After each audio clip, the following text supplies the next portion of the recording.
Ma'am, आरू के नए course के लिए मुझे आपसे एक फेवर चाहिए। जी बताइए ना, मैं आपके लिए क्या कर सकती हूँ। वैसे हमारे स्कूल के नए कोर्स के चार्जेस अदर स्कूल के मुकाबले काफ़ी कम है।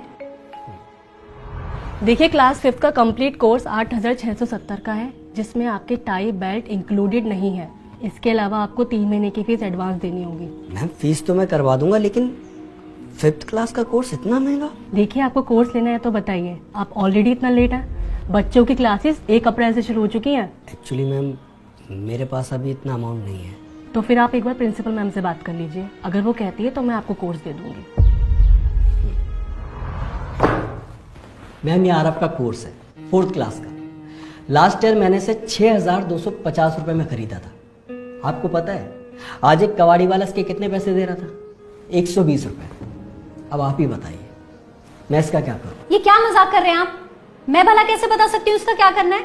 जो आपको अच्छा लगे वो करिए। मैम, सबसे अच्छा तो ये होता है कि इस कोर्स को कोई दूसरा बच्चा पढ़ पाता, लेकिन नहीं।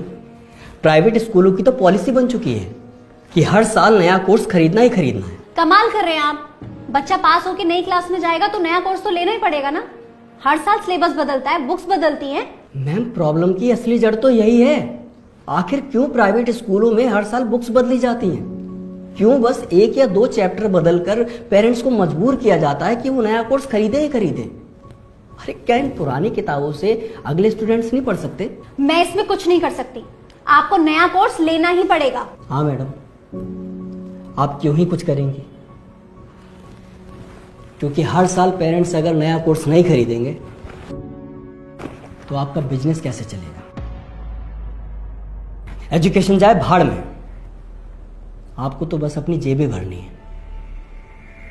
हम पेरेंट्स की मजबूरी आप भला क्यों समझेंगी? चल बेटा। अरे जब हैसियत नहीं है तो क्यों अपने बच्चे को यहाँ पे पढ़ा रहे हो? किसी सस्ते या सरकारी स्कूल में डालो ना। वहां नया कोर्स भी फ्री मिलेगा और फीस भी नहीं देनी पड़ेगी। इतनी अच्छी एडवाइस देने के लिए आपका बहुत बहुत धन्यवाद मैडम। लेकिन एक बात बताइए,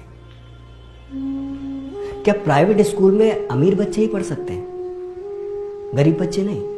और ये कहाँ का इंसाफ है कि अगर कोई पेरेंट्स मेहनत करके अपने बच्चे को अच्छी एजुकेशन दिलाना चाहे तो दिला नहीं सकता? क्यों से बोल दिया जाता है कि जाओ सरकारी स्कूल में जाके एडमिशन करा? वही सरकारी स्कूल मैडम जहां पढ़ा रहे टीचरों के खुद के बच्चे प्राइवेट स्कूल में पढ़ रहे होते हैं। आप तो यहां आराम से एसी रूम में बैठे हो। आपके एक बार बेल बजाने पर पियोन आपको पानी लाकर दे देता होगा। लेकिन कभी आपने सोचा है कि हम जैसे पेरेंट्स अपने बच्चों को ऐसे स्कूल में पढ़ाने के लिए क्या क्या जतन करते हैं? कभी ट्यूशन फीस, कभी बिल्डिंग फीस, कभी एनुअल चार्ज, कभी स्पोर्ट्स चार्ज, और ना जाने कौन कौन से चार्जेस के नाम पर आप पैसों की उगाही करते हो। अरे आप लोगों ने तो एजुकेशन सिस्टम को सुरसा का ऐसा मुंह बना दिया है जो भरने का नाम ही नहीं ले रहा है। मैडम, क्या आपको वो दिन याद नहीं है जब एक ही कोर्स से 3-3, 4-4 भाई बहन पढ़ लिया करते थे और उसके बाद भी वो किताबें उठाकर पड़ोसियों को दे दी जाती थी? इससे पेरेंट्स के 4 पैसे तो बचते ही थे, साथ ही साथ पेड़ पौधे भी कटने से बच जाया करते थे। आप लोग बच्चों को क्लासेस में पढ़ाते हो वातावरण बचाओ, कागजों का कम से कम यूज करो, और खुद क्या कर रहे हो? धड़ाधड़ किताबें छपवा रहे हो जो सिर्फ 1 ही साल चलती है। कोर्स तो खरीदना पड़ेगा मैडम, मजबूरी है। लेकिन मेरी बातों को गंभीरता से सोचिएगा जरूर, क्योंकि यहां बात एक बच्चे और उसके पेरेंट्स की नहीं, पूरे देश की है।